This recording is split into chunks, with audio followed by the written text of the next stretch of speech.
4 types of lovers mentioned here. Lovers of self, lovers of money, and verse 4, lovers of pleasure and lovers of God. 4 types of lovers. And only one of them is right. A true Christian must be a lover of God. But instead of being a lover of God, he's going to be a lover of himself. His own rights, his reputation, his honor.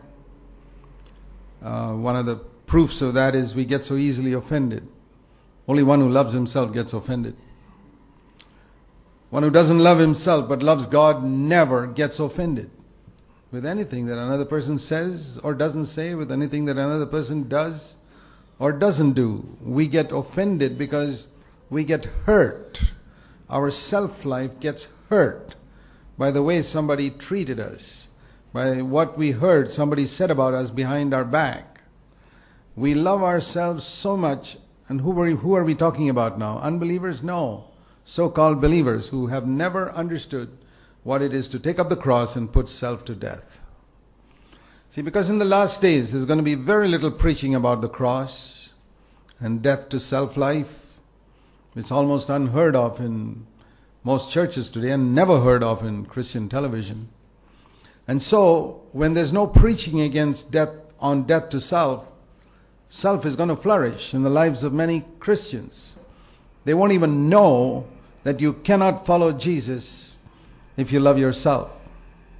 They'll think you can love yourself and follow Jesus.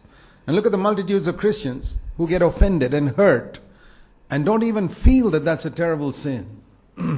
They say, well, somebody did that to me. I have a right to be hurt. Exactly, because you're an unbeliever. You're not a disciple of Jesus. That's why you've got a right to be hurt. If you were a disciple of Jesus, you have no right to be hurt. Jesus was never hurt. When they called him Prince of Devils, they spat on his face, they did all types of things. What does it mean to be a disciple of Jesus?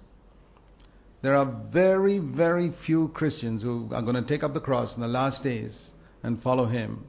And so it's going to be very difficult to be a true Christian because we are surrounded by people who claim to be Christians, who claim to be filled with the Spirit, who claim to speak in tongues, etc., and who get hurt and get offended or are disturbed because their name was dragged in the dust. Now Jesus taught us to pray, Our Father who art in heaven, hallowed be thy name. Forget about your own name. But the last days, Christians are going to be more concerned about their name. For example, I'll tell you, do you know how much the name of Jesus is dishonored in India today? But that doesn't disturb most people who call themselves Christians. But if their name was dragged in the mud by somebody once, boy, that would really disturb them. Or if their little pretty daughter's name was dragged in the dust, boy, that would disturb them. But let the name of Jesus be dishonored throughout the country, it doesn't bother them. You think such people are disciples of Jesus? No. Far from it. But they sit in churches. They claim to be born again. They claim to love the Lord. That is the amazing thing that the devil has done, deceiving them, that they love themselves from top to bottom, head to foot, and they think they are disciples of Jesus. So we can only warn you, nobody can change you from being a lover of self if you don't want to be free from it yourself.